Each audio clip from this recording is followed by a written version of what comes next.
This show is sponsored by Alicia's Pillows and Things. Check out the Facebook page, Alicia's Pillows and Things, where you will find home decor you will not be able to resist at prices anybody can afford. Check out the pillows and stools of your favorite sports teams. Maybe you want a set of your kid's favorite cartoon or movie character. You can also get full body and neck pillows as well. Log on to ngscsports.com and go to the Alicia's Pillows and Things tab on the homepage to complete your order. It makes a great gift for Christmas at an affordable price. NGSC Sports. We never stop. You're listening to NGSC Sports Radio. Hear us live on ngscsports.com, where you can get awesome analysis for all things sport. Or check out our podcasts on iHeartRadio, Spreaker, iTunes, TuneIn, and much more. For our latest videos, head to NGSC Sports YouTube channel. Follow us on Twitter at NGSC Sports and like us on Facebook. NGSC Sports. We never stop.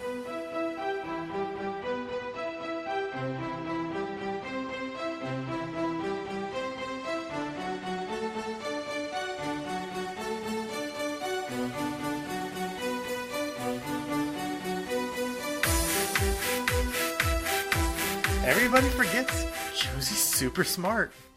He's pretty special. Just ask him. Yeah, he's just kind of an asshole, just like a goose. Oh yeah. Oh man, those damn geese. Those damn geese. Damn geese. That's what we blame everything on now. It's just the geese, and we track them down. So. All right, I've got a good stretch in. We're limber. We're ready to do this. Welcome to episode 281 of the A Foreign Affair podcast. My name is Edward Green, joined as always by McCall in Crime, Wes Bradshaw, and we have another dynamite episode of the podcast for you guys this week. We will be recapping the week that was in the Premier League. A lot of stuff to talk about there, as well as something I didn't realize was happening until about 30 hours ago. The League Cup is taking place this week. Don't you act like you weren't excited about that. How could I not be excited about the Cup with the sponsor that I refuse to say their name because they're the second best energy drink in Vietnam and not the first. So you don't get to be second best and get named on the show unless we're talking about the Premier League. Sad music playing in the background. Anyway, we'll be getting to that. Thank you. That was quite nice, actually. We'll also have a little bit of news and notes to get through, including one story I never made it onto the docket and I know is missing, but we'll get on to that as well as, of course, the watch for and a little bit of So Elite Raw at the end. As always, the podcast is presented by NGSC Sports and NGSCsports.com. We never stop, as well as Alicia's Pillows and Things. Hey, Chicago fans. I know you guys are probably feeling pretty down. You guys were on, when I last checked about an hour or so ago, you guys were on Cubs were on a 7-game losing streak. Almost said 7-match losing streak. 7-game losing streak in Major League Baseball. You guys now are out of the playoffs because Milwaukee won tonight. And there's questions swirling about Joe Madden. Is he coming back? A lot of injuries. Is Theo going to be back? And I just need to tell you guys, if you need something to hold on tight and hope and pray that the Cardinals and Brewers do not advance very far in the playoffs, although the Brewers probably will because they're going to play the Nationals in the wild card round, and like the Nationals are going to win a playoff round. I don't know. They might have Max Scherzer going, but we'll see. They'll find some way to screw it up. But anyway, hey, Chicago fans, go to Alicia's Pillows and Things on Facebook, get yourself a custom-made body pillow, and hold that thing tight all of October.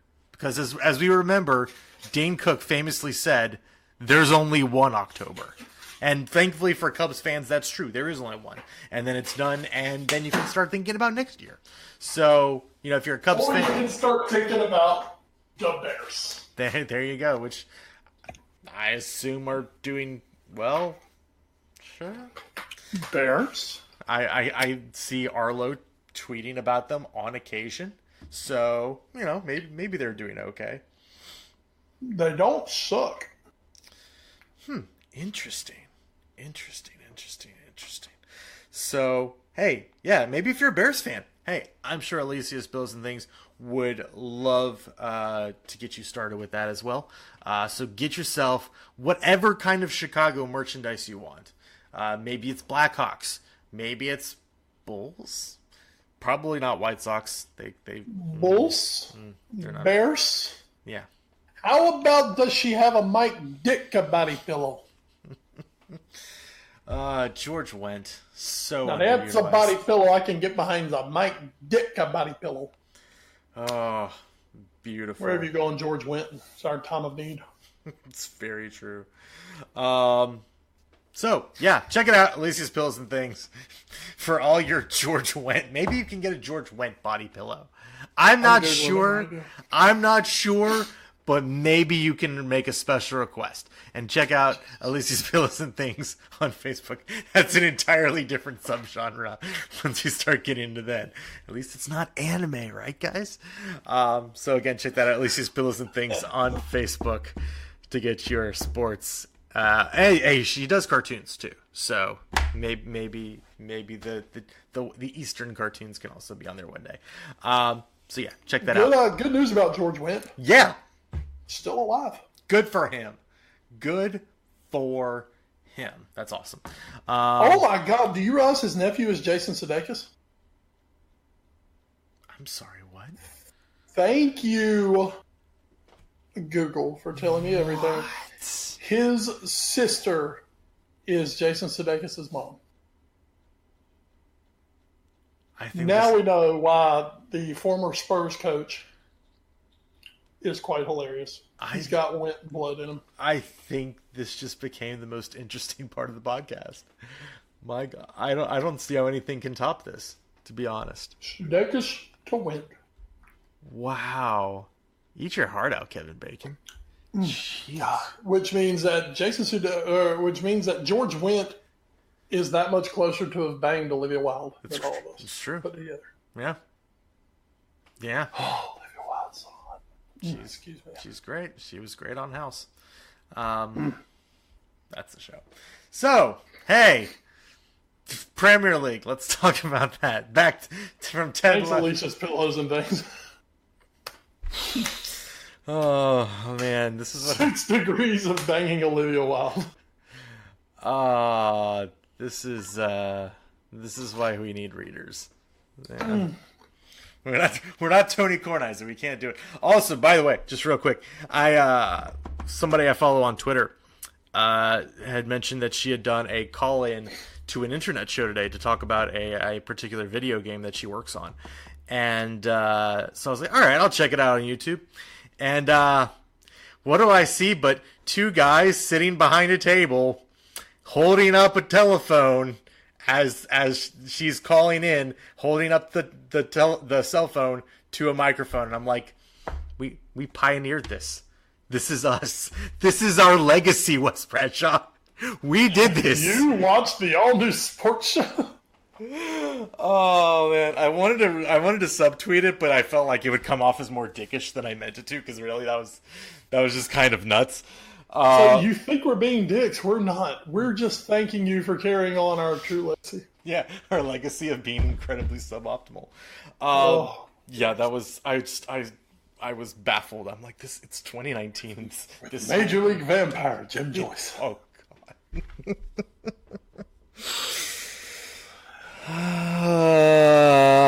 Okay. I love seeing Lee late once every month. Just saying something random from the old days, and him just looking and going, which for Lee is absolutely dying laughing. So. Oh God, this is the best. And this is the podcast actually now for no one. Just us. Yeah.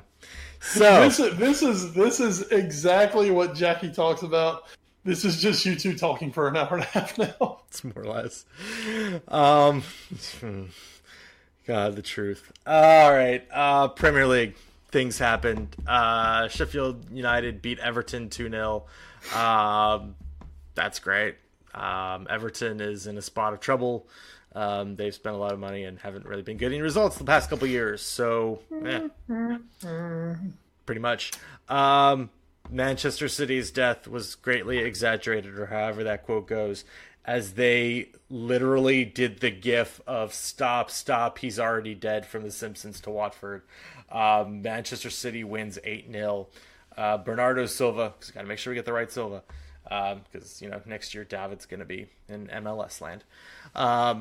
Bernardo Silva with the hat trick. David Silva with the first minute goal. Cool. City wins big. Awesome.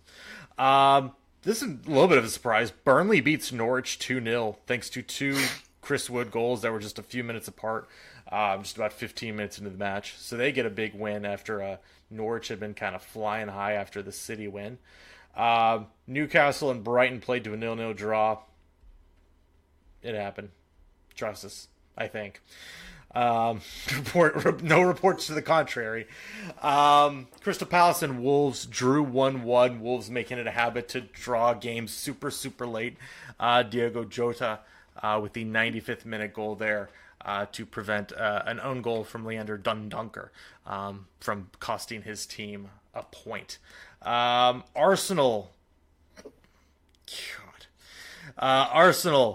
Just to let you know, this Arsenal match, while I was at the pub on Sunday watching the Liverpool-Chelsea match, got there right at kickoff. So most all the Liverpool side was jacked crazy full.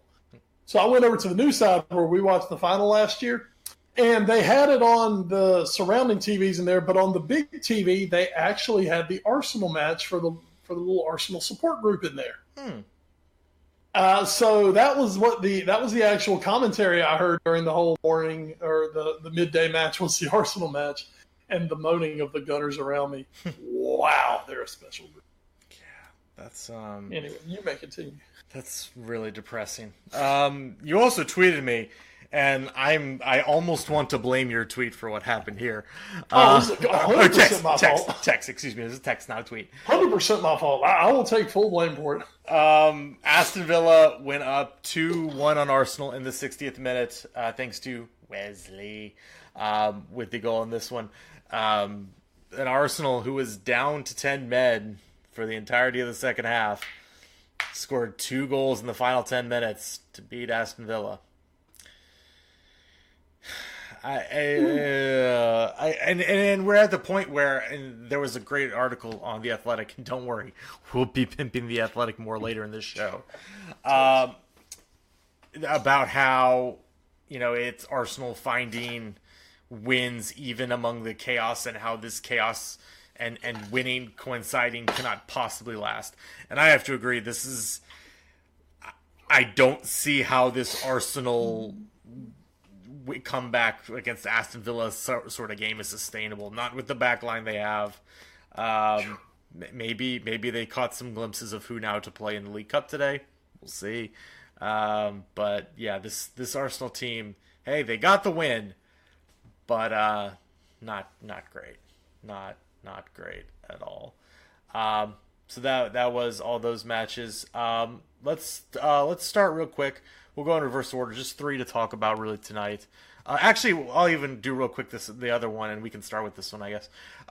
West Ham beats United 2-0. Andrei Yarmolenko with a goal in the 44th minute, and Aaron Cresswell putting the game to bed in the 84th minute. David De Gea still not looking super great, having just signed that contract extension, so that's yay for him. But Wes, it's tough because we were, and you were right to call it out in the beginning of the season. There was a little bit of hope coming out of the United camp. They started pretty well. We thought, hey, maybe Harry Maguire and Aaron Wan-Bissaka were the answers to Chris Smalling and a host of other crappy players. and yet they're shipping multiple goals to West Ham, who, as we'll get to later, did not have the best of times in the League Cup this week. So it's a real struggle to see kind of, and this is a running theme we'll have, who wants to finish behind City and Liverpool this year? I don't know. Maybe it's United. Maybe not. Who knows? No, it's which United are you talking about? No, it's neither one of those teams. Let's start off, man. We've got to give some props to West Ham United. Of course. Who, take away the fact that they just didn't really want to play in the League Cup. And let's look at, from coming off that first match of the season where they took that beating to Man City where everybody's just, oh, man, at this point it's like, okay, you got stunk by City. You ain't the only ones. And you're not going to be the only ones to get stunk by City this year. So, not that big of a deal there. We can understand that. Mm-hmm. But, you look right now at the league table, and, West Ham are sitting in a points tie for a Champions League spot through 6 matches. Since then, 3 wins, a pair of draws. West Ham ain't too bad. I think I kind of jumped on the West Ham train last season, maybe a season too early. But, we thought they had done good business last summer. They did some more good business this summer. They've got a good manager. Yes. How many teams in the Premier League can say, well, we've got a manager who won the league? Literally, them and City. That's it. I was about to say, that's it at this point. So, they've got a good manager. They put some money into it. They have a horrible stadium, but that's an issue for a different day. West Ham, if West Ham can stay out of their own head, they can stay up in this fight for a European spot. I think they've got some quality in that squad. They really do. And they're playing good football. And luckily for them, after Man City, they've had a schedule break where they got shit teams like United. That is true. That is very, very true. So West Ham, we'll give you props. We'll give you credit. Yarmolenko had a good one. Hey, and coming up, just real quick, they have Bournemouth, which they have Bournemouth, Palace, Everton, Sheffield, Newcastle, Burnley.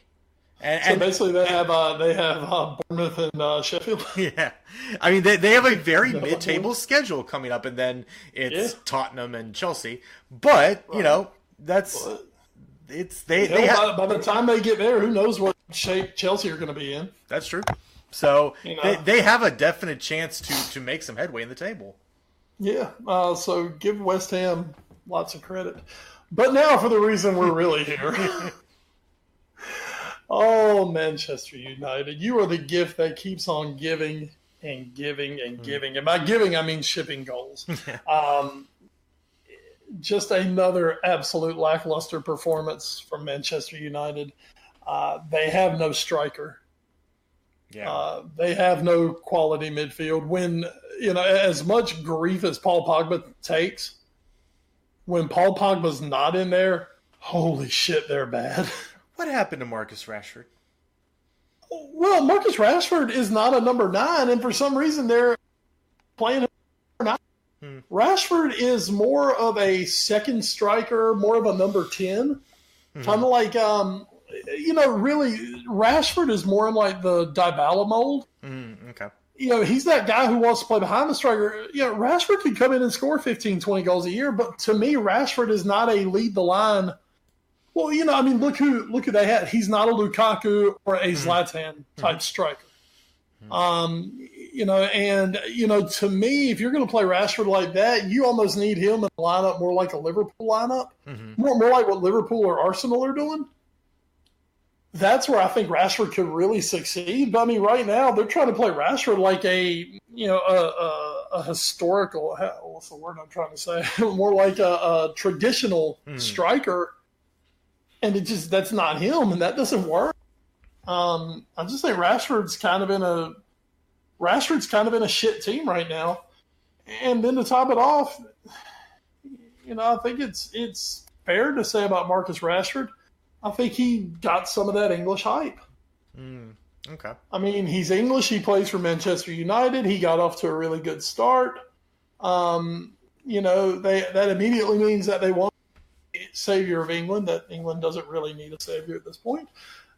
So he could be the victim of a lot of early hype. And I hate to say that he's failed to live up to it, but it's getting to that point where at this time, Marcus Rashford, if you listen to people just talk about Rashford in general, you would think he's scoring 20 goals a year. Yeah. And leading the line of a Champions League team, and he's not. I mean, he's just not. And, I don't know if maybe they've got the makings of a great partnership in Mason Greenwood, who, had a great preseason for United, and then struck today in the League Cup. I mean, Mason Greenwood's 17. You can't ask him to be a guy to come in and do all these things. I think one thing for United that United players suffer from is the fact that, Wayne Rooney came through United at a very young age and turned himself into a world-class player very early. Mm-hmm.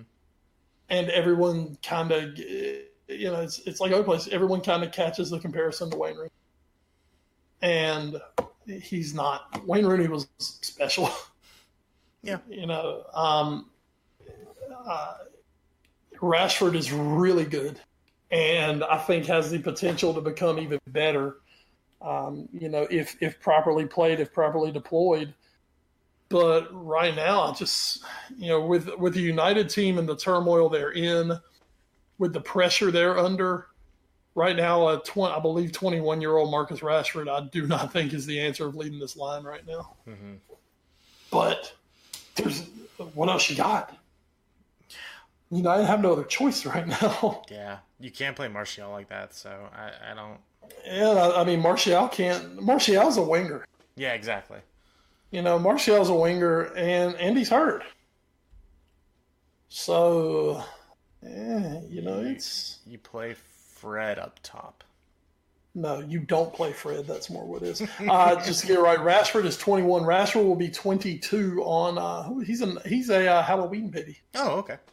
So on Halloween, he will turn 22 years old. So, yeah, Marcus Rashford. But, I mean, just... I don't know. You look at Rashford's numbers, and I mean, they don't jive. I mean, last season he scored 10 total goals across 33 matches in the Premier League. He had a really good Europa League. The year they won Europa, he scored a pair of goals. Really looking at him, I mean, Rashford's got one season scoring double-digit goals. Okay. I mean, maybe part of that comes down to how Josie was implementing him, but yeah. Well, Josie was playing him kind of like off of Lukaku. No, I mean, don't get me wrong. He's had he's three goals and an assist through 6 matches. Mm-hmm. But the problem is, although at least one of those, or maybe even 2 of those, are penalties, aren't they? Exactly. But to me, the problem for United is Marcus Rashford. Yeah, that's true. It's the fact that, you ship goals for fun. Your midfield has no freaking clue what they're doing. And once again, you don't even have Pogba to blame every week right now, with Pogba being out hurt. So, and really, I'm going to say, as much shit as we give Paul Pogba, when Pogba is not there, they so lack any sort of dynamic threat going forward. Oh, yeah, absolutely. It is bad, man. I mean, I don't think I've ever seen as poor a United team as us this year. I mean, that is the crazy thing is how close they probably were to losing Pogba, and we all kept saying, "Oh, well, they need to get rid of him. He's not in it for the team," and blah, blah, blah, blah, blah. And it's like, yeah, but they're just really bad. He papers over so many cracks that they have. That I really wanted Pogba to leave just because I felt that the outcome would be that they would be absolutely terrible because there's no way they get anyone nearly as good as Pogba. Sure. And I mean, we know my opinion. I don't think Paul Pogba, just not to make this a whole Pogba thing, Paul Pogba is a fantastic addition to a really good team. Mm-hmm. He's a guy who can take a really good team and potentially make them an elite team. Mm-hmm. But he's not the guy that you take a mediocre team and he's going to turn them into world beaters. It's one big reason France was so good at the World Cup, because that France team is really good, but then you put Paul Pogba in the middle of it and, oh God, they're unstoppable almost. And then you drop in a Pogba and a Griezmann and Mbappe up front, and suddenly those guys turn you into elite, the elite of the elite. And Pogba can do that. You know, you drop Pogba back in at, God, you know who'd love to have him right now is Juventus. Yeah. God, he would so stir the drink for Juventus. But the thing is, Pogba needs guys in front of him who he can set up and will finish for him. And Pogba needs guys behind him who are going to, take care of the dirty work for him. I'll tell you, you put Pogba somewhere now. I say this, he would not fit into a Liverpool system because that's not what Liverpool does with their midfielders. Their midfielders are more grafters and fighters. Mm-hmm. But, you put him into Liverpool, holy Jesus. I mean, I think Liverpool will be putting up City numbers. Yeah. Because he could just sit in midfield and, set up those three up front all day long. Mm-hmm. And he would probably score a dozen goals himself. It would be amazing. But he is nowhere near Juventus or Liverpool or City or Barca or at this point even Real Madrid for whatever that's worth. He's at as we said, maybe the poorest United team that we've seen in a long time, and that says something because we're talking about and Louis van Gaal being the manager of the squad. So. It is crazy. We have, because we joked about it, and we'll talk about a little bit about Tottenham next, although we'll also probably talk a little bit about VAR when we talk about them, because everybody else is. But I really do. I was only half joking. It is going to be very interesting to see, maybe, again, just 6 weeks in to the Premier League here, but how is this table going to shake out? Because again, City, they had their off match against Norwich, and then they come right back and beat Watford 8-0. They're going to be fine. Liverpool's going to Liverpool. And so then it's like, who are actually going to be the next two teams? Like, Arsenal's up there right now, but it feels more like their spot on the table flatters to deceive a little bit.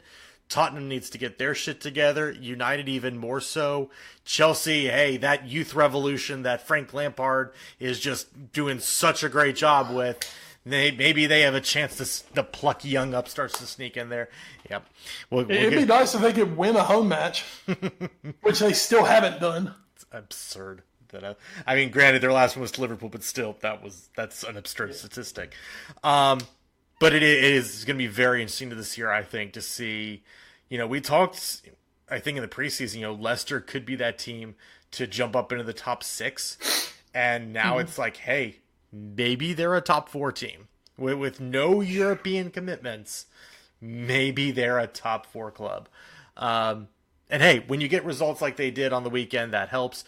They beat Tottenham 2-1 thanks to 2 last 20-minute goals from Ricardo Pereira and James Maddison. Of course, Harry Kane showing exactly why you play crab soccer in school, so you can score goals like that.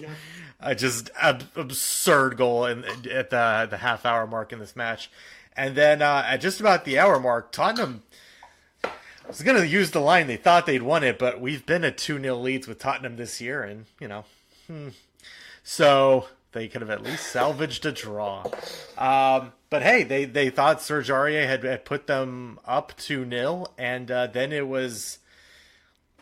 I'm still sort of confused. Somehow, trigonometry was used. There were lines and charts and graphs drawn to show that Heung-min Son was question mark offside, maybe like by an inch or a quarter inch with his some angle. arm. Apparently, he was offside. At some point, maybe when before the ball had been kicked, we don't really know. All I know is pi r square, x to the third power, and somehow he was offside, apparently. There you go. So Leicester do reap the benefits. Obviously, the big talking point of the match was the call on Son for being offsides. Again, not that he was the goal scorer, but in the build-up, and a similar thing, not as an egregious event, but a similar kind of thing happened in the Chelsea-Liverpool match on Sunday as well. But this sparked a very big conversation about VAR. Not that VAR has been uncontroversial this entire time, and even during the World Cup and in other events it's been in. But there was this idea that, VAR was going to get everything right, but that it was still going to be humans looking at it, and they were going to use the whole, if we can't figure it out, if we can't for sure say that the call should be reversed, we're going to leave the call as it stood. And now we're using actual line drawings that have a margin of error. And how do you factor in margin of error? And as a huge proponent of VAR, and to be fair, I still am, I don't know that this is the best way, Wes, that we could be using VAR right now. Especially when you've also seen a lot of penalties that haven't been reviewed, potential red cards that haven't been reviewed. But this is what's being scrutinized to this level so far. I'm going to tell you right now, I think, don't get me wrong, I'm not anti-VAR. Mm-hmm. I think as far as offsides, and don't get me wrong, this helped my squad over the weekend, but as far as offsides, shit can VAR on that. That's what the damn line judges are for. Especially if you've got VAR to help them with everything else now, the least they can do is keep up with the damn offsides. And I completely understand the logic of, if you're marginally offside, you're offside. Mm-hmm. Don't get me wrong. I understand that totally. But I think, if you can't get the call right still using VAR at this point with the offside, it needs to be scrapped for that purpose. What's the one thing they brought in that worked exponentially? Goal line technology. It's great because it tells you it's either in or it's, and that's the thing with VAR. Is he offside? Is he not offside? Can you 100% tell me with honesty, is he offside or not offside? Then okay, but you can't do that. They have not shown the ability to be able to do that. So, you know what? Use it for the things that you can do. The red cards. Use it for that. Use it for things along that line. But right now at this point, it is not working with offsides. If you ask me, it's creating way too many questions.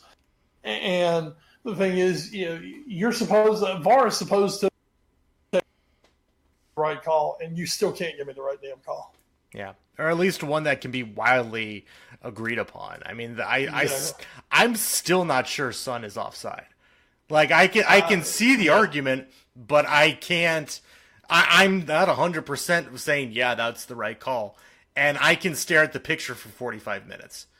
And I agree. And you're telling me that in 2 minutes you can tell that? I really don't buy it. But I think what this may lead to eventually, because VAR's not going anywhere as far as we know. No, it's not. It's not. I wonder if this is going to lead to a change in what offside actually is.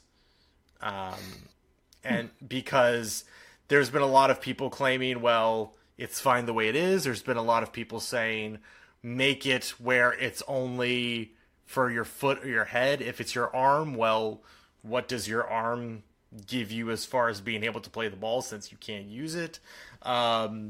Make it so that they bring back the daylight rule, that if you're if any part of your body is even with the last defender, then you're fine. But once your entire body is crossed, sort of like going back to the whole goal line technology thing, if the ball is all the way over, then it's good. If even part of it's still touching, then it's no good. And maybe we go back to that. If it's, if any part of you is in line with the last defender, you're onside, and then maybe it's easier to see on VAR if someone is completely their entire body is offside or not, because this is one of those things that also can affect scoring a lot, which is something you don't want to see when calls are this marginal, and because it's understood you don't want to give the attackers too much of an advantage, but it's hard to see where Son was really gaining an advantage in this one. So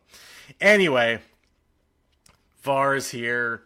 It's great and lovely, and we will continue to shower praise upon it. So as the final match it was involved in was the Chelsea-Liverpool match.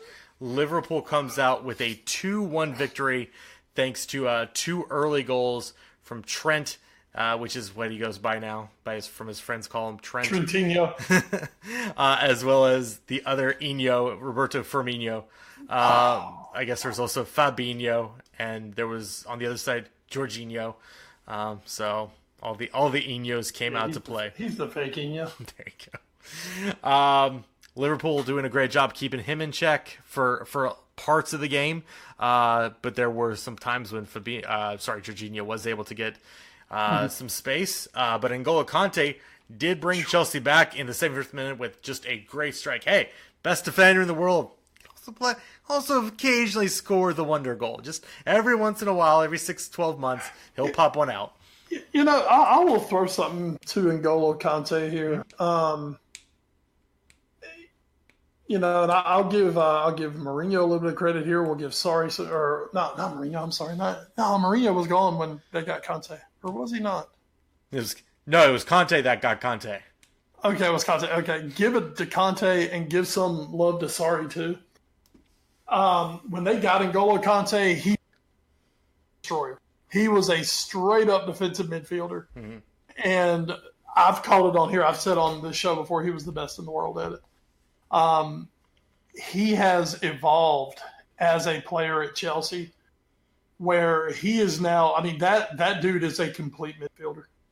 Yeah, and he's fantastic at it. N'Golo Kante is, I think, one of the absolute most overlooked superstars in the world. And part of it is, he's not flashy at all. There's nothing flashy about N'Golo Kante.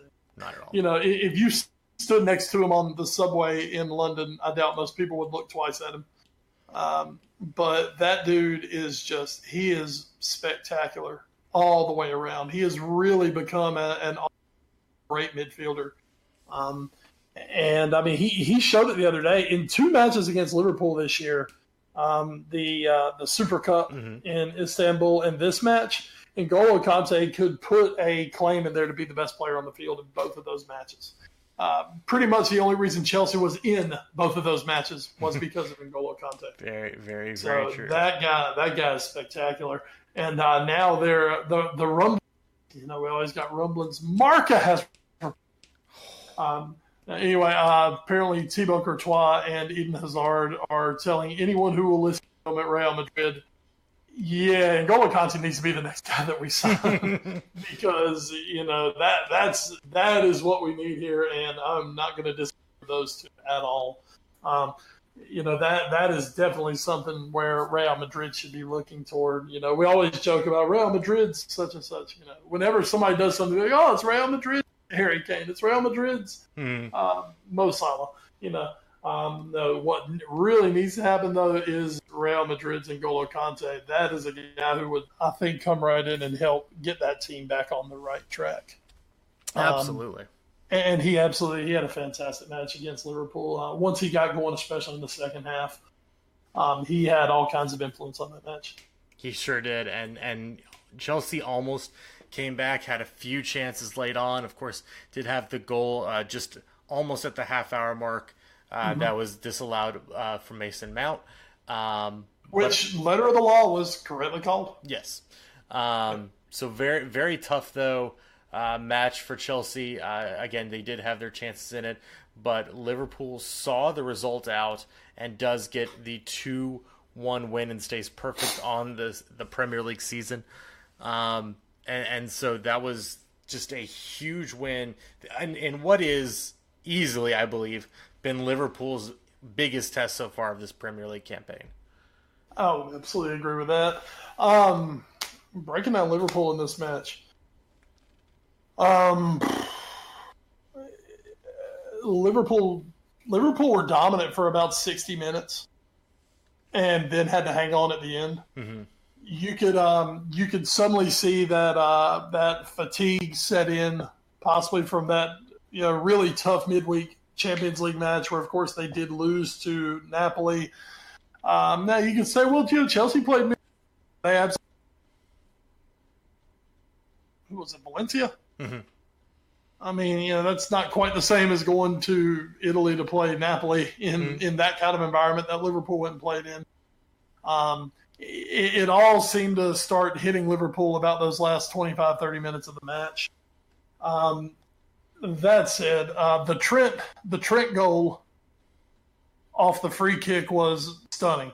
Mm-hmm. I mean, that kick was magnificent. Trent Alexander-Arnold is,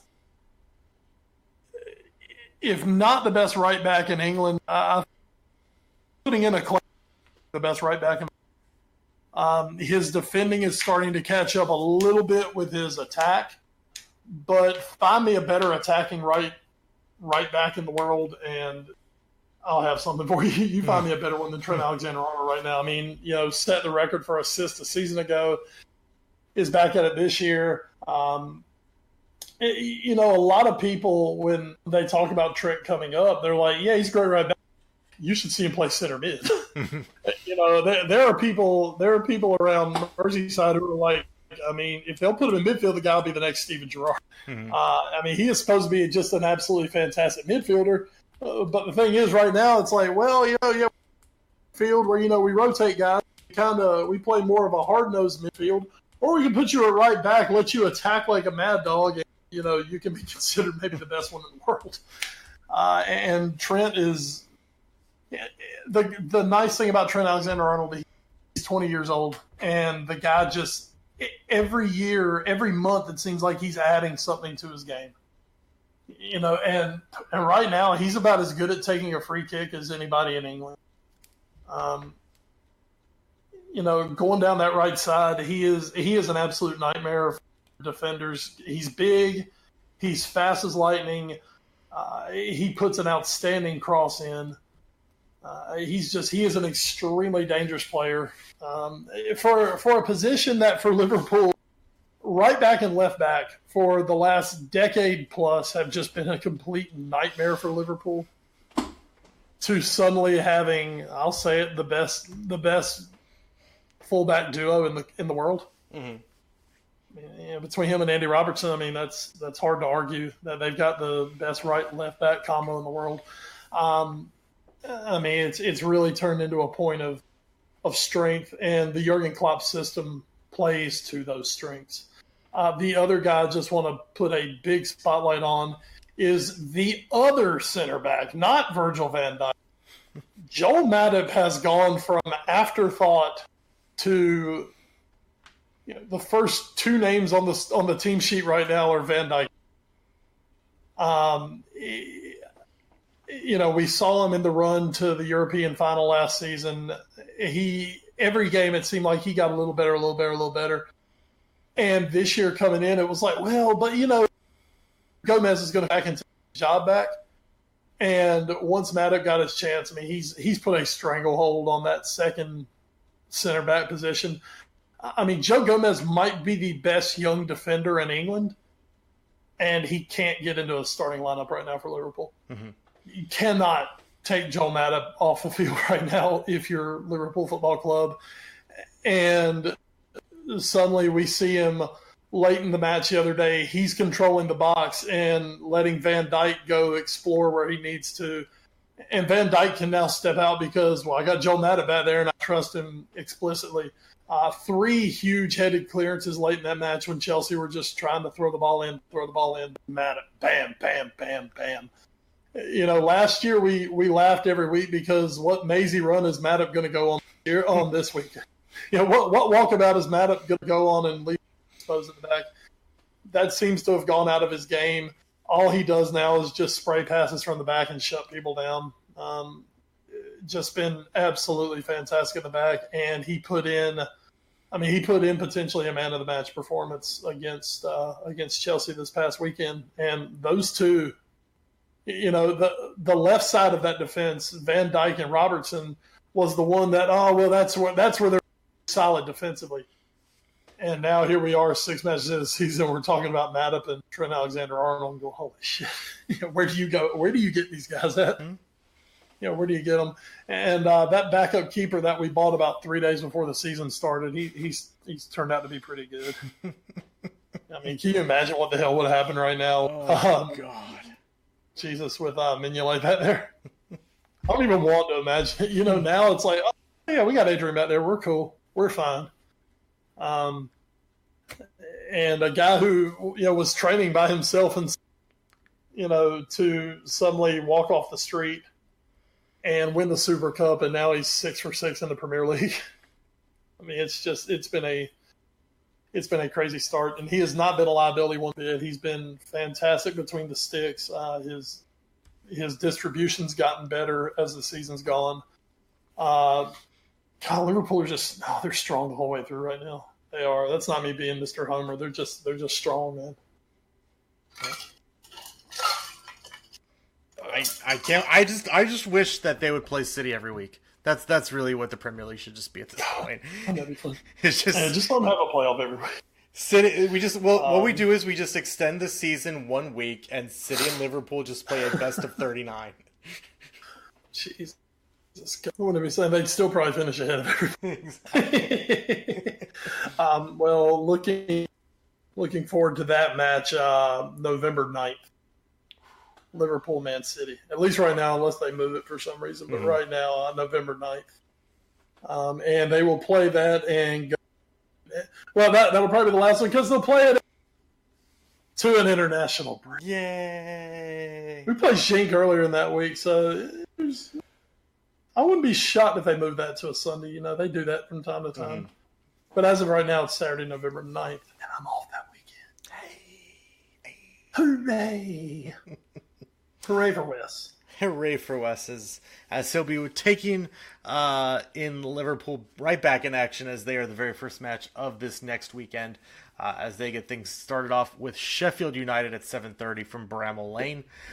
10 a.m. you get the choice of Villa versus Burnley, Chelsea versus Brighton, Tottenham versus Southampton, Palace versus Norwich, Wolves versus Watford. Somebody, well, not necessarily has to win, but somebody could win. Bournemouth versus West Ham. 12:30 Everton looks to turn their season around against Manchester City. Good luck, boys.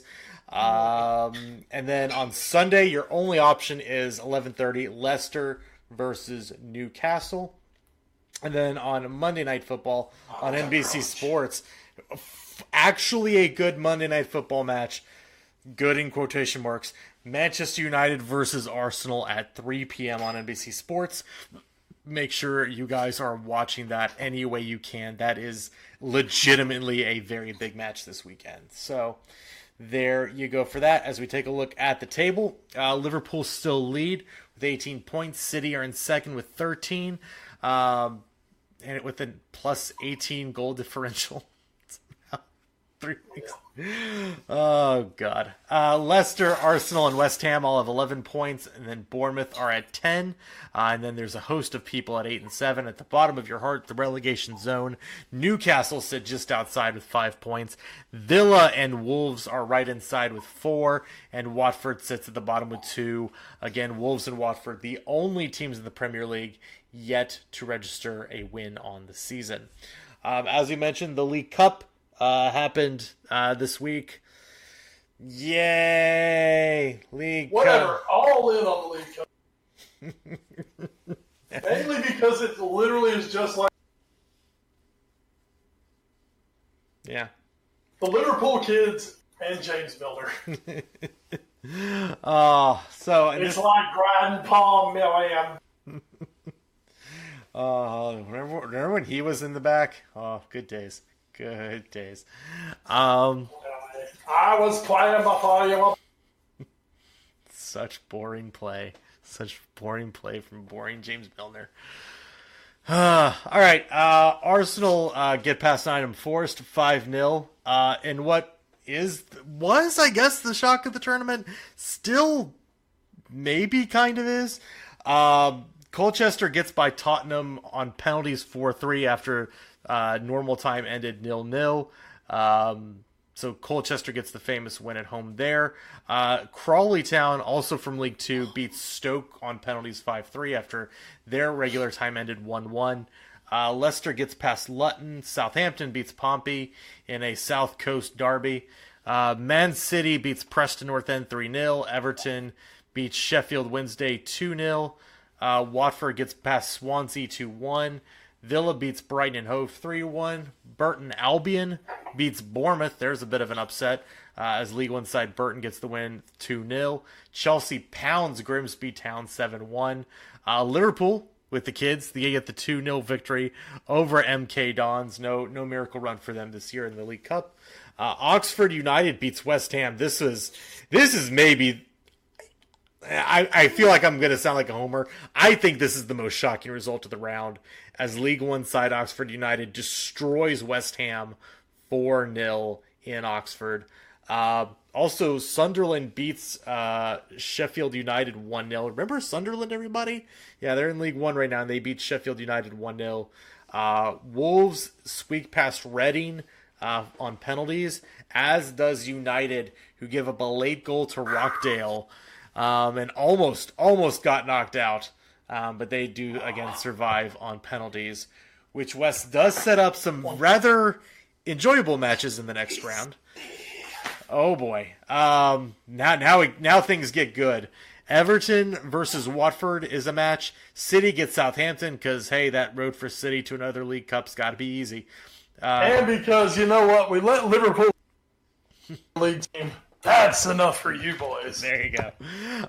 Crawley Town and Colchester United are playing, which means that a League Two team will be in the round of 8. And the next match, Oxford versus Sunderland, means a League One team will also be in the round of 8. So there are some upsets that can happen. Aston Villa and Wolves face off. Burton gets to host Leicester. And then the glamour ties of the round, Chelsea versus Manchester United in London, and Liverpool versus Arsenal at Anfield. 2 gigantic matches, West. And as we joked about Man City, getting the easy road, and as you mentioned, well, they put a stop to that easy road for Liverpool after Dons, and they said, nope, now you got to just go back to playing top 6 clubs again. He said, wait a damn minute.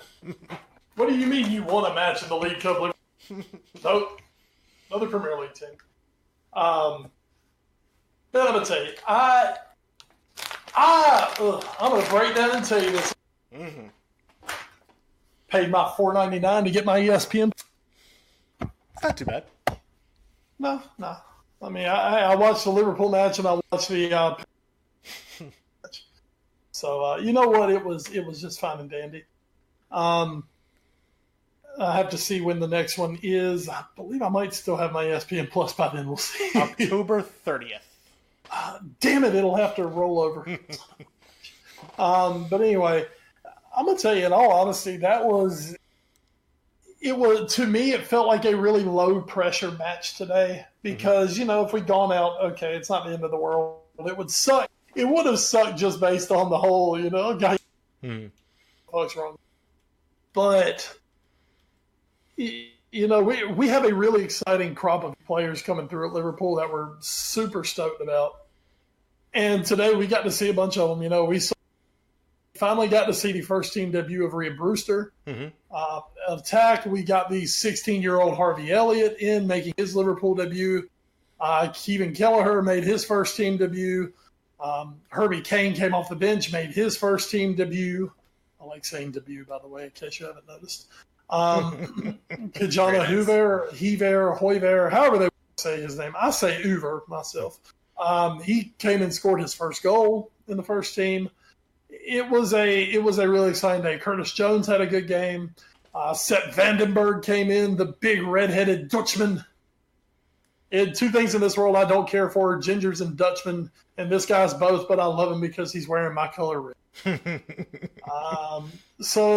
And Liverpool go, they win to James Milner had a massive shot and a goal on one of the worst goalkeeping mistakes I've ever seen in my life, but still. I mean, at the end of the day, it was a.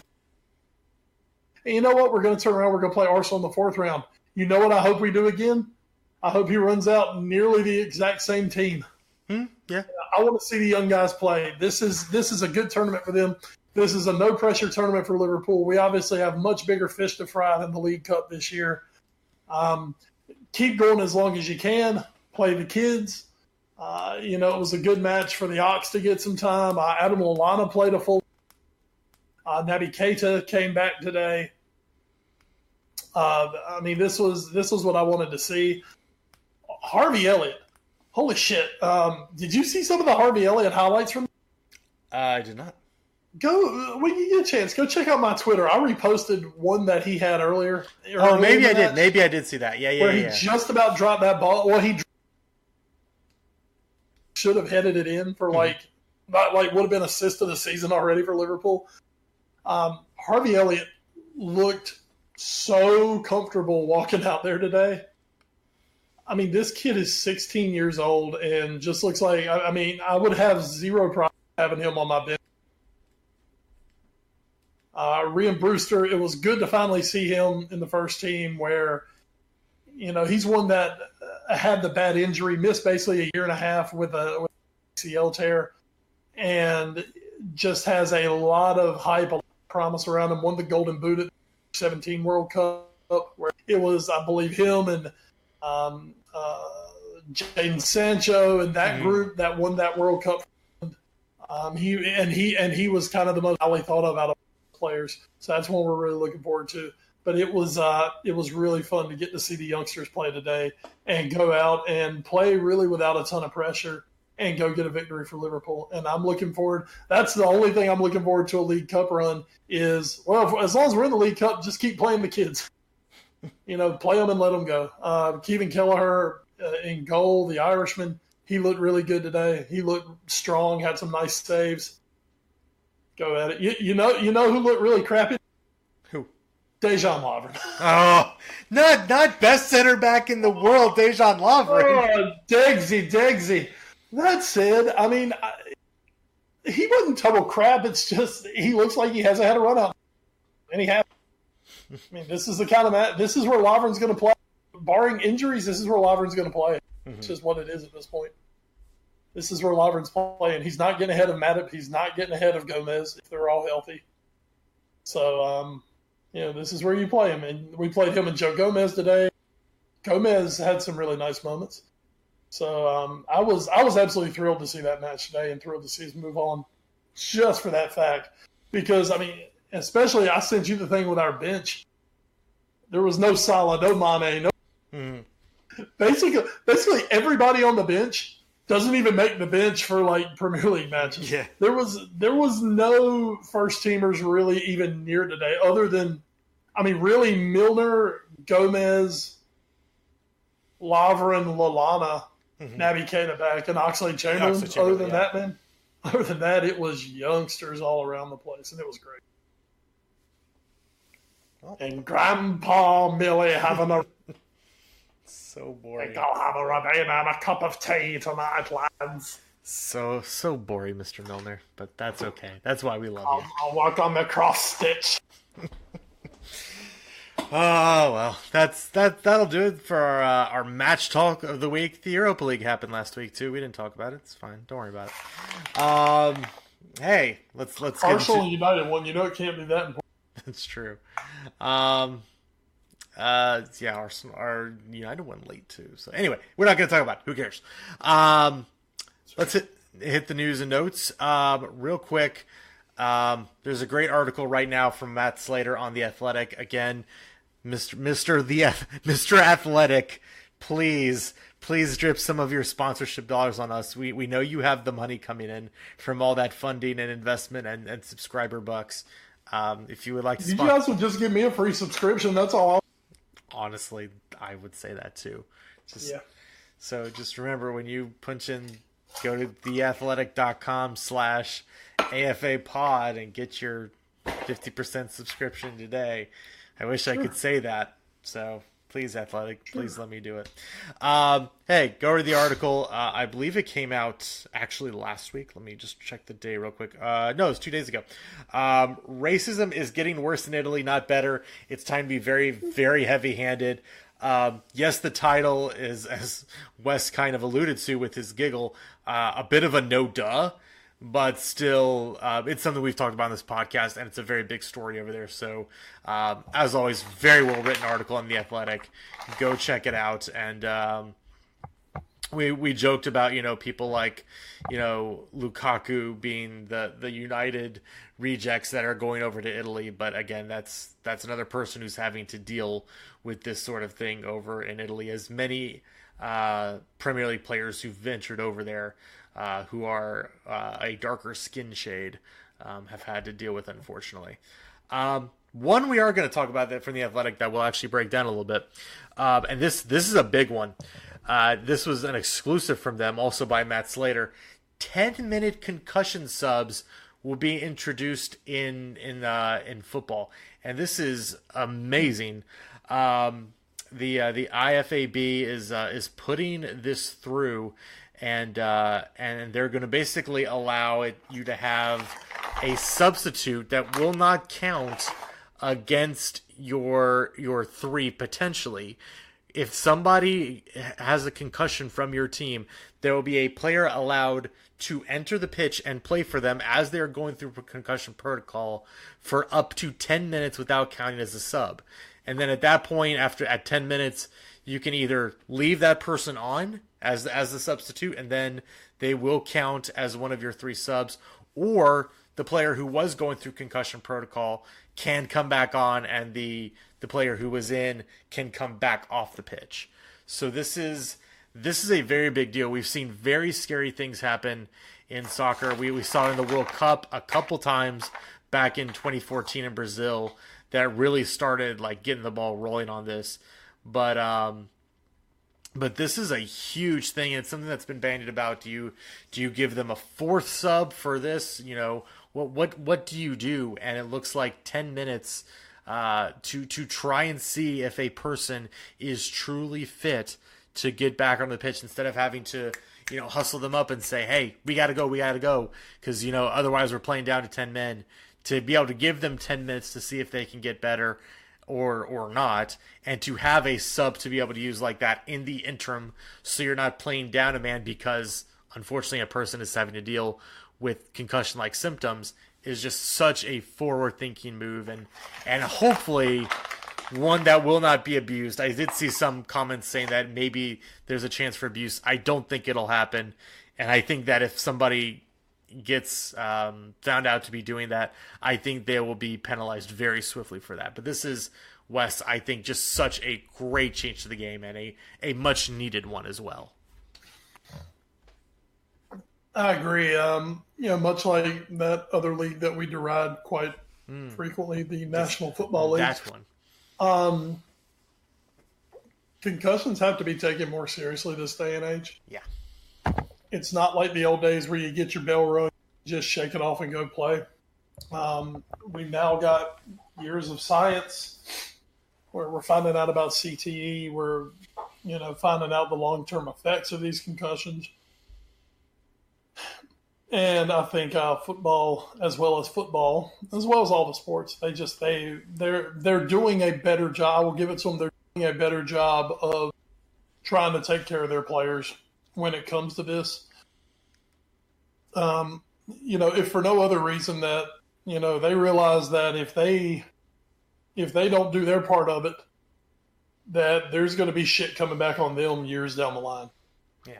So, bravo to them for introducing this. it'll be interesting to see it implemented. This definitely does kind of fly in the face of the tradition of the sport. Mm-hmm. I'm not one for radical change, but I want the sport to stay what the sport is. But, a lot of things over the years, you think back to the 1970s or the 60s and the 70s, that era, you didn't even have substitutions. Well, at least back in the 60s, maybe in the early 70s, that changed. There was a time where you had the 11 that were on the field, and if somebody got hurt, well, you play with 10. Oh, well, too bad. So, it started off, you got one substitution, and now, can we even imagine it without 3 subs? No. So now we've added a fourth and extra time in some competitions. Yeah, exactly. So, there are ways to evolve and improve the game. And like you said, as long as this one isn't abused, and if it is abused, there needs to be harsh penalties put down for it. But this could be the next step in that evolution of the game. Yeah, it will change it from the old days of blood and dirt.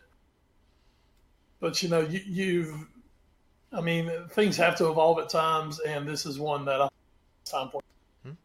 Absolutely. So hopefully that change does go through when it eventually goes into the IFAB. I believe they're meeting next month to vote on that, and hopefully that goes through and that'll be implemented well.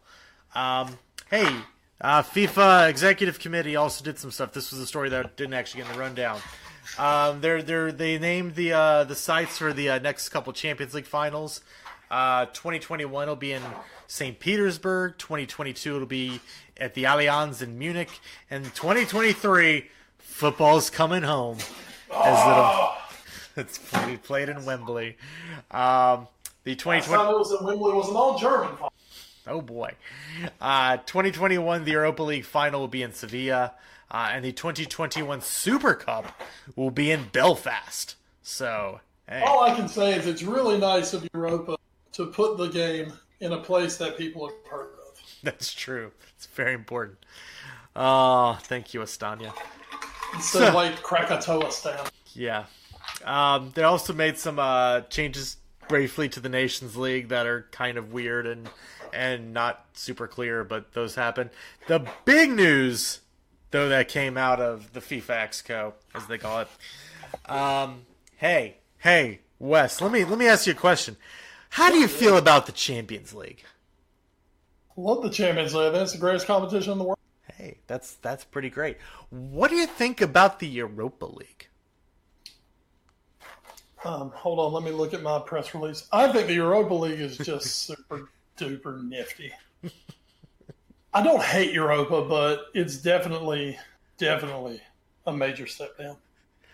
So what if I told you, and this was already reported but is now confirmed, what if I told you we're getting a European competition below Europa League?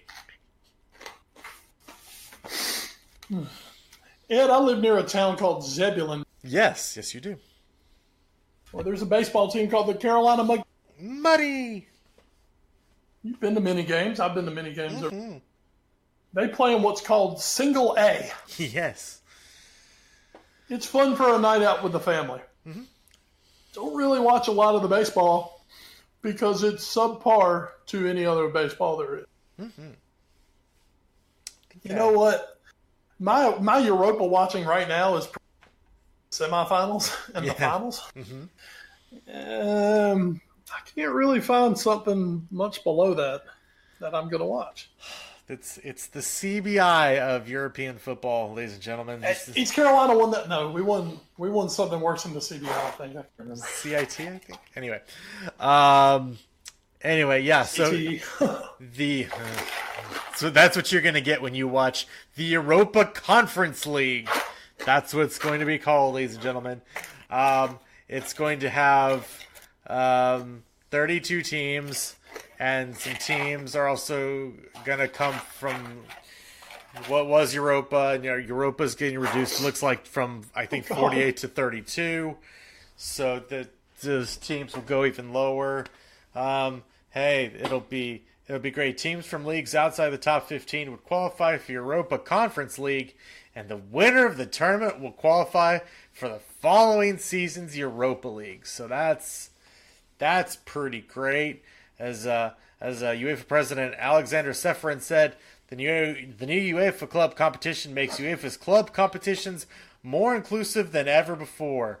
Which, when you're talking about some of the most prestigious tournaments in the world, what you want them to be is super inclusive and allow anybody and everybody to win. As he says, quote, there was a widespread demand, sure, by all clubs to increase their chances of participating more regularly clubs who want money in European competition.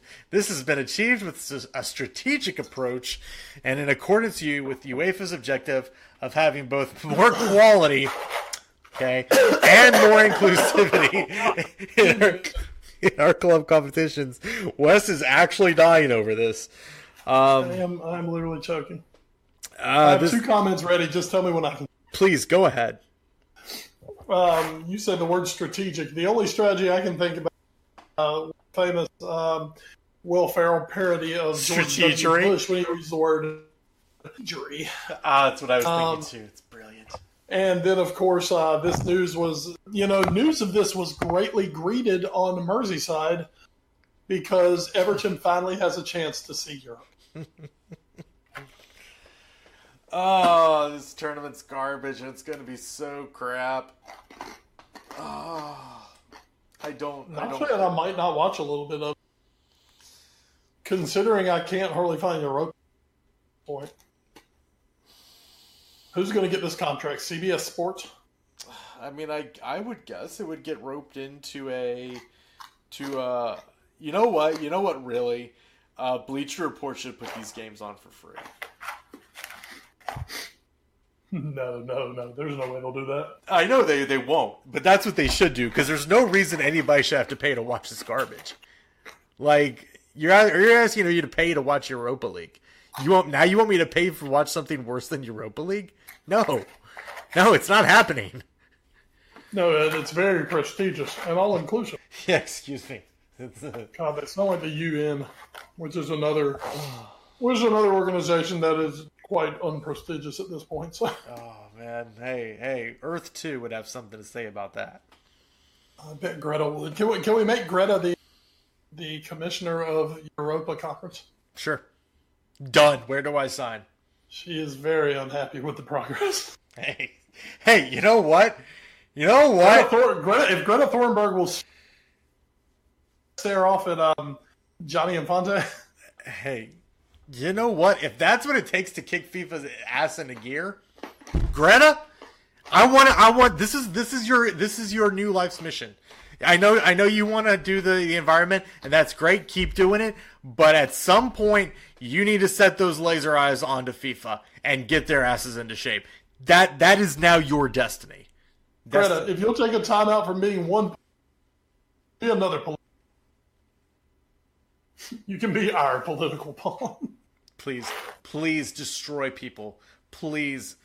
Don't worry, we can't afford a plane ticket for you. Mr. Seferin is spouting garbage and lies, and we know that garbage is not good for the environment, so go clean his ass up. Please. Agree. Come on, Greta. Do something we really care about. Please. Well, I mean... in the grand scheme of things. Speaking of people... How am I going to do this? Speaking of people... You know what? Fuck it. No. U.S. soccer is really stupid. And our weekly update, it seems like now, of how stupid U.S. soccer is in not paying its women's team. We have this story coming out. Well, we've told you about how U.S. soccer is fighting back against the viewpoint that they're not paying the women properly. The women's team that wins them all their trophies, because the men do not. Although the under-20 team came close at one point, that was good on them. This was great. This comes to us from the miracle was built on almost winning. From awful announcing. So this is great. This is amazing. Using a digital presentation prepared with U.S. Soccer, the lobbyists that U.S. Soccer was using, because of course they would use lobbyists, explained that women get far less in World Cup prize money from FIFA, in part because the 2019's women's tournament was projected to generate a tiny fraction of the men's World Cup billions in revenue, just $131 million.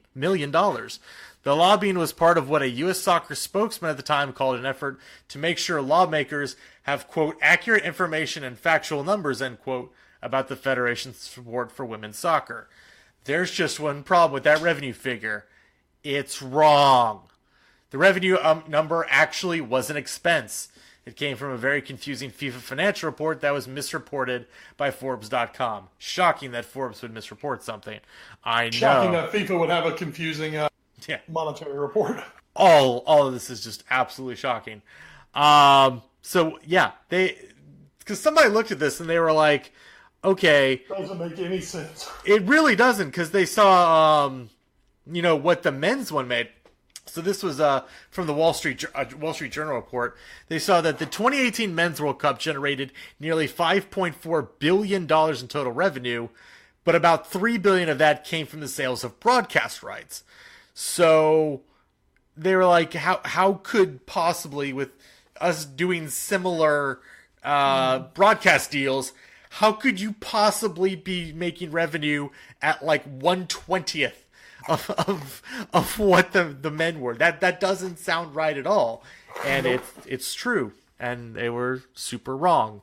And I oh my God. Like, I will say this till forever, apparently. Greta, here's your other thing. As long as you're here in America, we Mr. Cordero would like to have a meeting with you. And when I say would like to, he probably wouldn't, but I think you should go talk to him, because this is dumb. This is dumb, U.S. Soccer. This is really fucking stupid. Like, at this point, there's so much bad press you could be avoiding. But no, it just keeps getting worse and worse and worse. And the only way I can see this getting worse is if, in the response to this, you accidentally sent out an email to every soccer journalist showing exactly how you would try to refute this story. I can't imagine something that stupid happening, but there it is. That's literally the only way I can see this getting worse. So from there, I don't know what U.S. Soccer is doing. Please, guys, just start paying them more. They've earned it. Just stop, please. This is stupid, and I'm tired of covering this story because it it's may dumb. mean that your cats don't get their own apartment. Yeah. But come on. Rip in pieces, Mr. Glazer. Guys, in the words of Jimmy from South Park, come on. Seriously. I mean, really. Come on. This is really stupid. Jimmy stopped the Bloods in the Crip War. I think he can fix this. Man, this is really stupid. Just freaking dumb. We need a lock-in at the YMCA. Sure. That's better than hiring lobbyists at this point. So, hey, let's go for it. I'm down. Bring the pizza. Let's go swimming and get this You deal. need to hire us. I mean, you hire us, you run just shit by us. And if we sit here and say, let's go a different direction. Yeah. It's not that hard.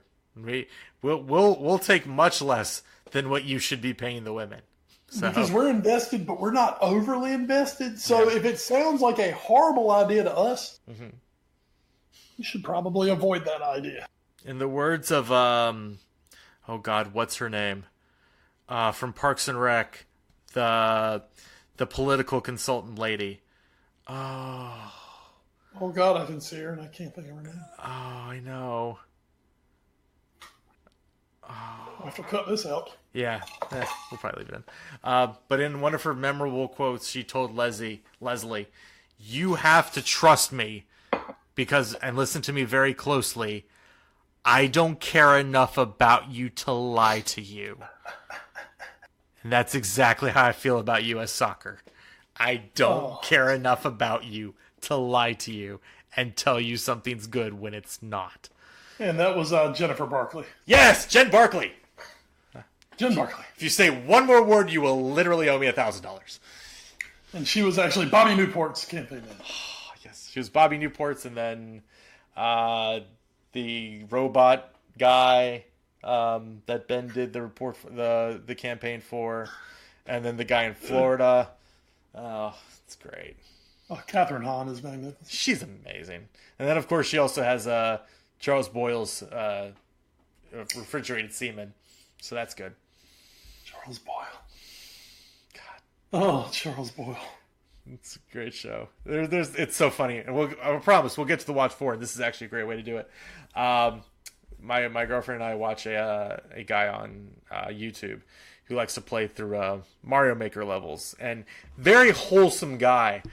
But he says things sometimes, and it's just like, you are the most Charles Boyle person ever.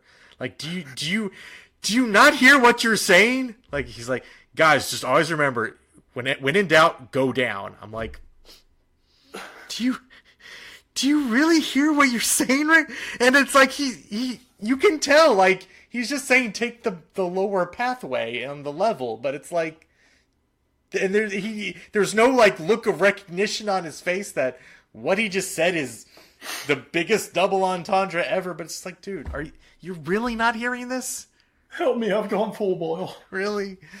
Oh, man. So, speaking of Charles Boyle, and they'll be back in the coming months, as fall TV is getting ready to start again. Wes, what are you watching in the week that was or the week that will be? You must be super excited about the El Camino trailer that just dropped.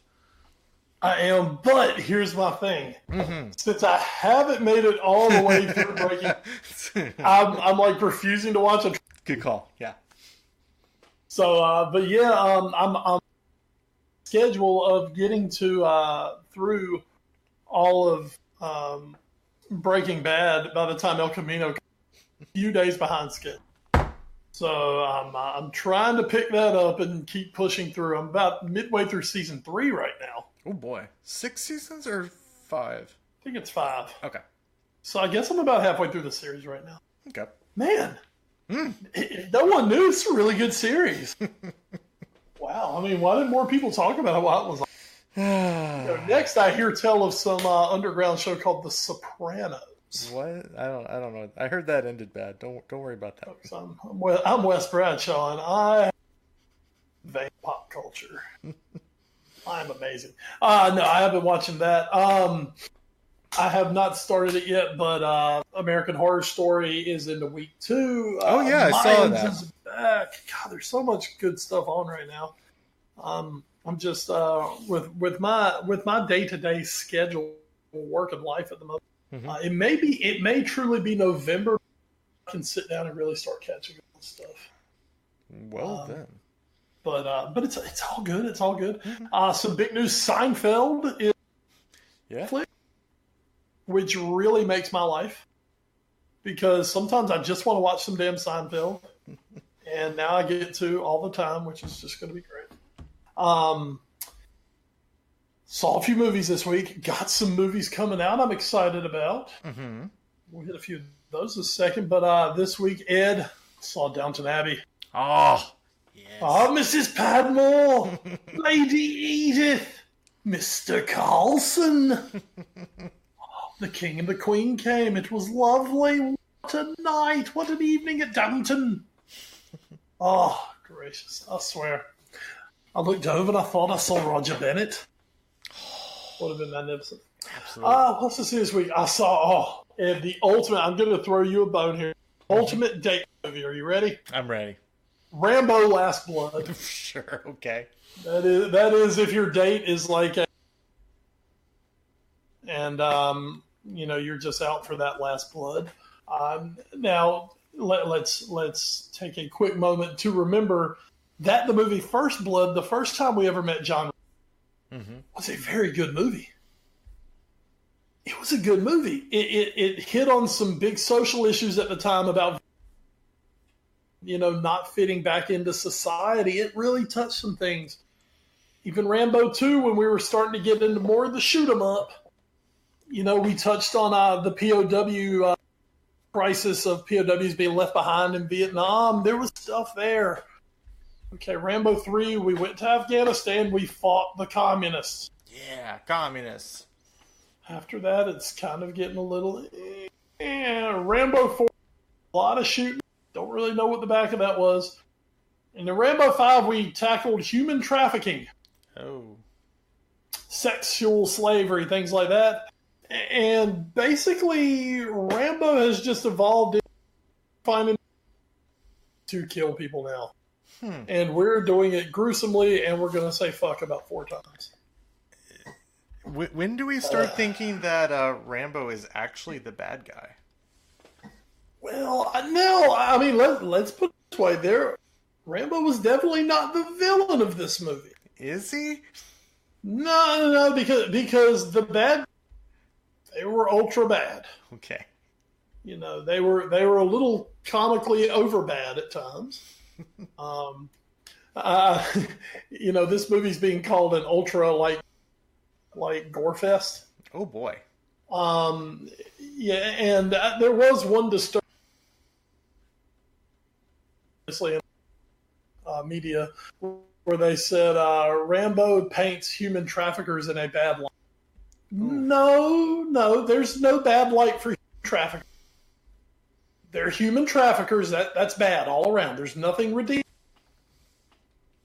If you kidnap and traffic young women, there's no redeeming quality about you. I'm sorry.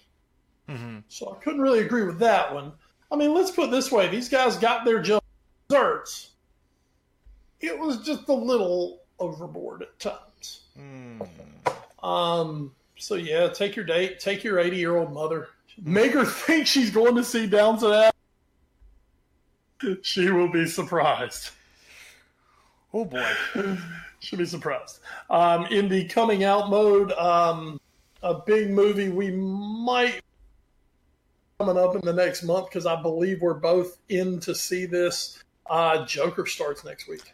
What are your thoughts? I know originally we seemed like I'm still in on Joker. I'm very intrigued by Joker. But I know there are a lot of differing thoughts out there on this. The problem is I've never been super big into the DC world anyway. I've still never seen fully the entire Dark Knight trilogy. I would advise to see that because it is very un-DC. I was actually watching it at one point because my dad really liked it. And my dad was watching it while I was home one weekend. The second one, because it was the one with Heath Ledger in it. So I was like half watching it from my spot on the couch with my laptop. So it was fine. It also didn't make me really want to watch any more of them. It just was like, okay, this is fine. I see the appeal to people. It's just it's not for me. It's not for me. So I don't really foresee myself going out and seeing the Joker. I'm sure there's a chance it could be very good. I'm sure there's a chance it could be absurdly bad. Hey, Joaquin Phoenix is in it, so you never know. Joaquin Phoenix goes from either like super genius to super what the hell has just happened. Pretty much. Sometimes in the same movie. So. Yes. I mean, he goes from genius to train wreck very easily. That is true. Well, with this one really, Joker's got me just, some of the things that has some people really nervous about out of this movie, and that's the mental health. Yeah. Because that's really what this is. I mean, this isn't a Batman superhero movie. Mm-hmm. Some people are thinking that the kind of twist of it is that this isn't the guy who's going to, quote, be the Joker, but this is going to be the guy who, quote, like, inspires the real Joker. Mm-hmm. So, I think this movie has a lot of potential to be absolutely fantastic. But I think it also is walking a line where it could completely go off the rails and turn into a massive dumpster fire. Yeah, it's really hard for me to. I get the idea of anti-hero movies and like, hey, you and I both, we love Deadpool. He's a big old anti-hero who loves doing shoot bangs and killing people. I get that. And breaking the third wall. Yeah, fourth wall. He breaks all the walls. Even more than third. He breaks the fourth. I wonder how well you can do a story and how they're going to do it where the villain is the protagonist, if that makes sense.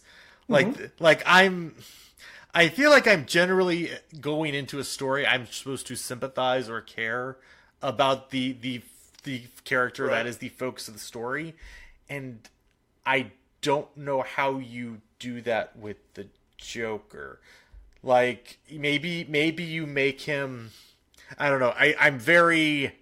How do you make an evil psychopath sympathetic?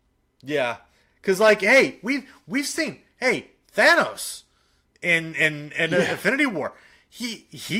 But he also wasn't like super psychopathic. He took a logical conclusion to an extreme it never needed to go to. And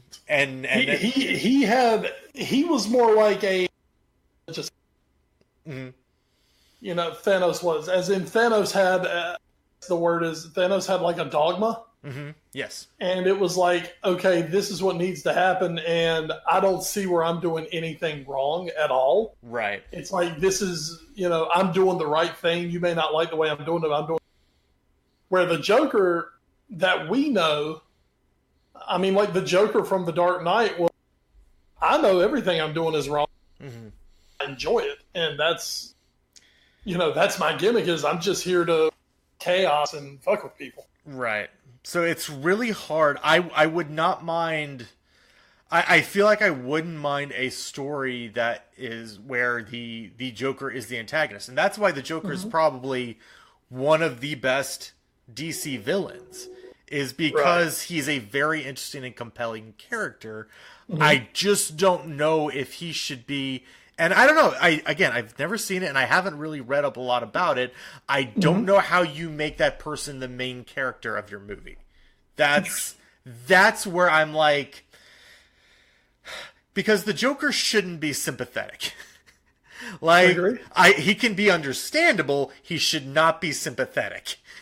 And that's where I'm like, if you try to make him sympathetic, I start to have a problem. So I not that I would probably have seen this movie anyway, because hey, I'm not going to see Aquaman either, as much as I love Mr. Momoa. But something about it just doesn't sit right with me. So I'm not going to stop. I'm not going to stop or judge anyone, including yourself, who want to go watch it. Go for it. I hope it's great. It's not my cup of tea. Well, of course, I mean, I see movies that I maybe didn't have that much interest. My AMC Stubbs A-List membership. No more movie pass. Yeah, no more movie. God, that was a joke. So I mean, I get 3 movies. Like I'm probably going to see something tomorrow. I don't know what the hell to go see, because I've seen a lot of what's out already, and nothing's really jumping out at me. So I might just like go see Hustlers for the hell of it, because it's like the only thing there I haven't seen that looks somewhat interesting too. Strippers, by the way. Yay. Yeah. Yay. J-Lo and Cardi B. Jesus God. I don't know. I might not go to the movies tomorrow now. We'll see. To be fair, I heard that movie was really good. I did hear it was good, so I might have to actually just see it. But, so for that reason, I'm definitely going to see it. And like I said, just with my career that I have normally, outside of this obviously lucrative venture that we undertake, of course, to me, it does have some interest to it. I'll give you a nice review of it. I can't wait. You should see it. If nothing else, hey, wait till it red boxes, or you can illegally pirate it off of the internet, whatever you want. We would never do that. We would not advocate that at all. No, not at all. But I'm personally kind of excited about seeing that, and I do have a nice list of movies that are coming out soon that I'm interested in seeing. So I'll hit those as they come. The other one, real quick, Zombie. Yeah, I saw that. That looks really good. Zombieland, Double Tap, Eisenberg, Stone, Harrelson, Luke Will. Oh. I'm very excited. I'm very excited. There's mine. When does that movie come out? Zombieland, I think that's a. I'll give you a date really quick when I find it.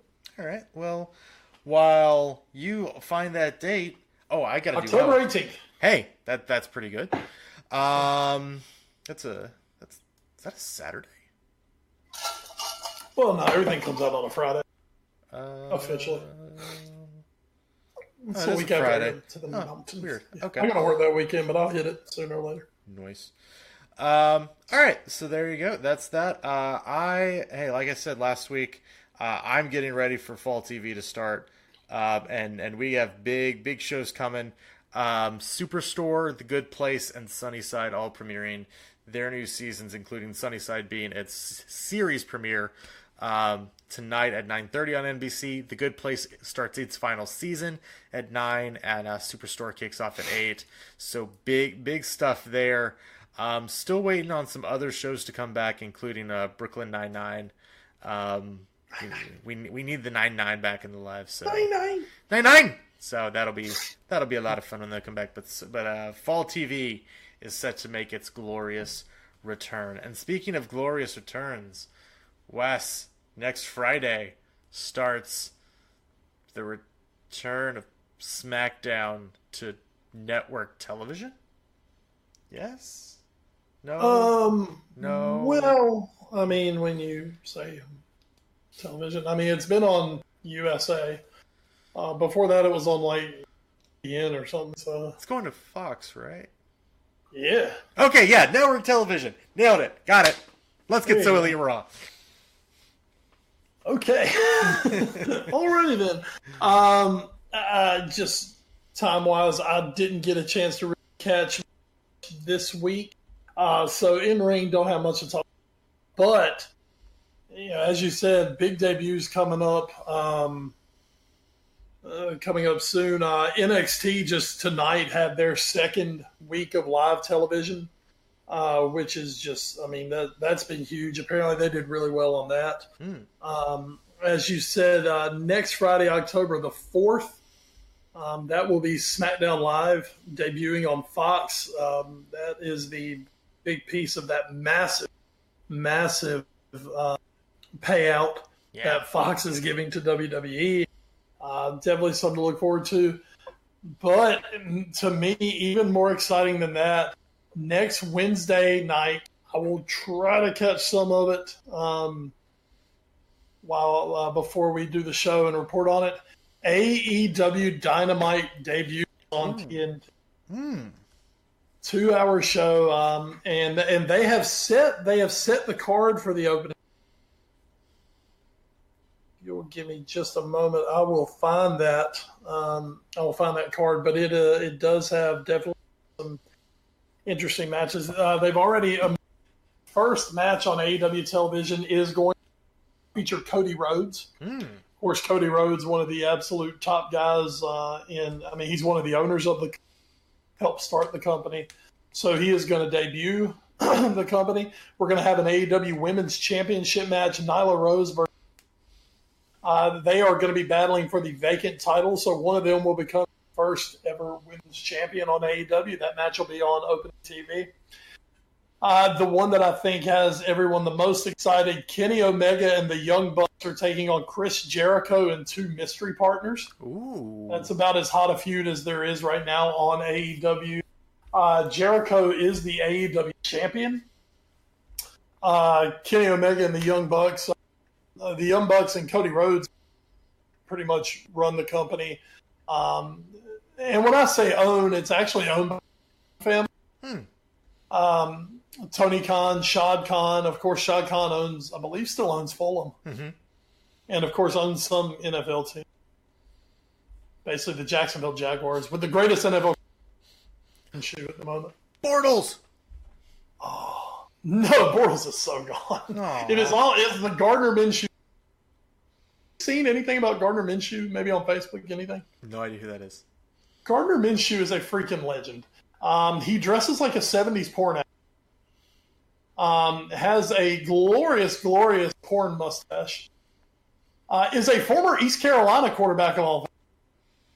Went to East Carolina, graduated, became a transfer, went to Washington State, finished like 5th in the Heisman because, Thomas Sirk had to start at East Carolina over him. Good job, Scotty Montgomery, you jagoff. And basically, he is just like the great quote machine ever, and he's coming in throwing for like 3. So very fun. You should just Google Gardner Minshew. Anyway, but Kenny Omega and the Bucks. Bucks are hot. Chris Jericho's hot. That's going to be a killer, awesome match. Hangman Adam Page going to be taking on Pac.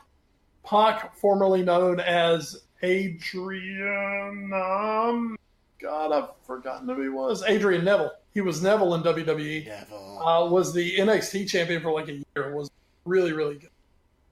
That's going to be a big match. Hangman Page, Pac will be good. MJF versus Brandon Cutler. MJF is getting some absolute major heel love. Part of Cody Rhodes' quote family in AEW right now. That's going to be good. John Moxley's going to be there. That's the former Dean Ambrose. He is a fantastic loose cannon character. He's going to be great. And Cody Rhodes has stated at this point, we've only seen about 40% of the AEW roster, which means, we could see there's no telling who. So there's a good chance we'll have a surprise debut or two.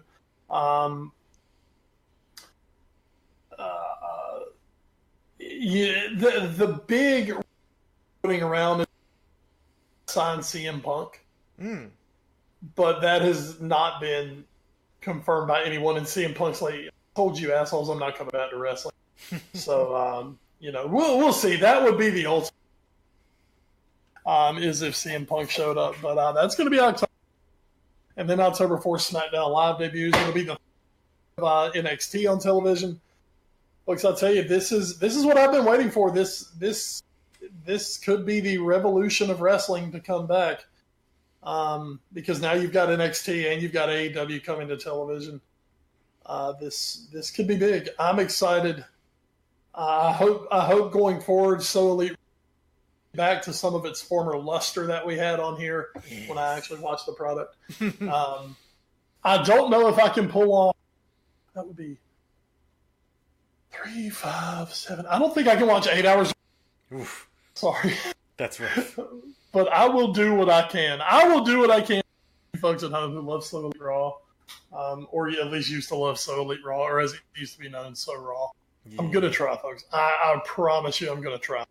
So next week, I said when AEW comes, fine. I'm going to try to bring you guys some good stuff next week. And we believe in you. We believe that you can do it, Wes Bradshaw. Oh, wait, I just thought I'm working next week. So. Hey, there you go. So next week. So you're not getting shit from me next week. You'll get it all. There you go. There you go. You're welcome for getting your hopes up. That's what you get, America. That's what you get. Next week you get Enfield Corner. That's it for me. There you go. So that is going to do it, though, for this week of the Foreign Fair podcast. Big thanks this one again to our language. Big thanks to NGSC Sports and NGSCsports.com, as well as Alicia's Pillows and Things. You can find them on social media as well as us. As a collective, we are at AFA Pod on the Twitter. And Wes, you are? I'm at Wes Bradshaw 21, and I've got a Harvey. There you go.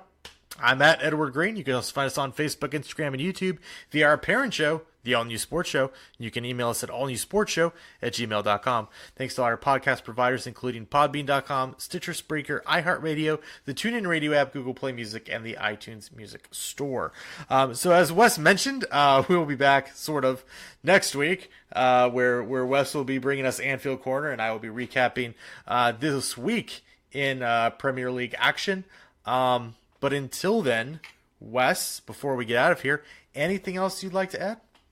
Well, this is in the fall. This kind of becomes cool football, and we saw the scene of the season this past week. Tarboro and Southwest Edgecombe. The Tarboro Vikings pull away late. Well, they don't really pull. Well, they do pull away, but they hold a lead late. A 24-7 win over Southwest Edgecombe, capped at the end by a 90-yard interception return for touchdown by Tarboro. They are once again the dominant team in the area, maybe in the state. Surprisingly, a big game this week. Southwest Edgecombe. Somehow they're a combined 7-2. Wow. So with their only.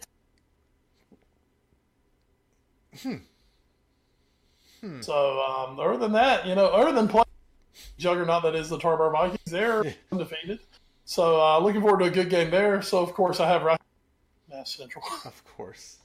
Which I'm expecting to be, say, 51-23. Yay. So, anyway, you know me. I know how to pick them. Oh, of course. What do I go for, Ed? I go for air conditioning. Air conditioning and what's close to Wes. There you go. What's more convenient for we're getting. But after that, man, hell, it is high school football's in full swing, man. We'll have a game this. Jump into college play, so the season's nearly half over already. It's crazy, and it's going to be 93 degrees tomorrow in North Carolina. Yay, North Carolina! Greta.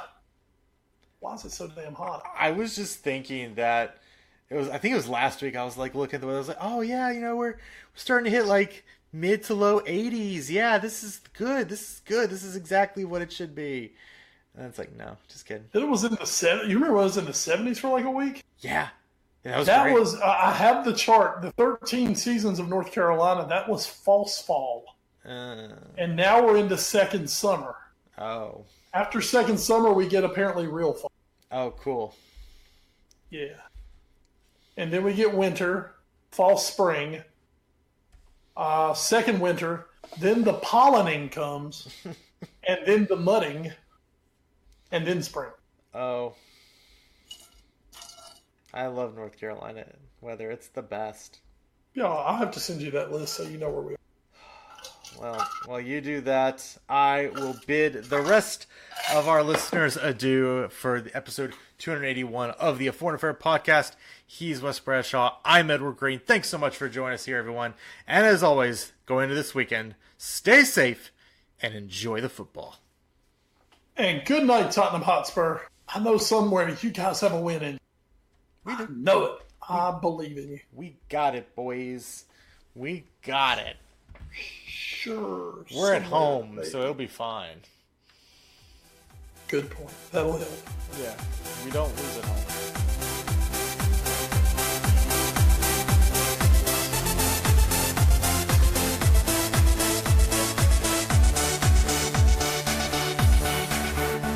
This show is sponsored by Alicia's Pillows and Things. Check out the Facebook page, Alicia's Pillows and Things, where you will find home decor you will not be able to resist at prices anybody can afford. Check out the pillows and stools of your favorite sports teams. Maybe you want a set of your kid's favorite cartoon or movie character. You can also get full body and neck pillows as well. Log on to NGSCsports.com and go to the Alicia's Pillows and Things tab on the homepage to complete your order. It makes a great gift for Christmas at an affordable price. NGSC Sports. We never stop. You're listening to NGSC Sports Radio. Hear us live on NGSCsports.com, where you can get awesome analysis for all things sport. Or check out our podcasts on iHeartRadio, Spreaker, iTunes, TuneIn, and much more. For our latest videos, head to NGSC Sports YouTube channel. Follow us on Twitter at NGSC Sports and like us on Facebook. NGSC Sports. We never stop.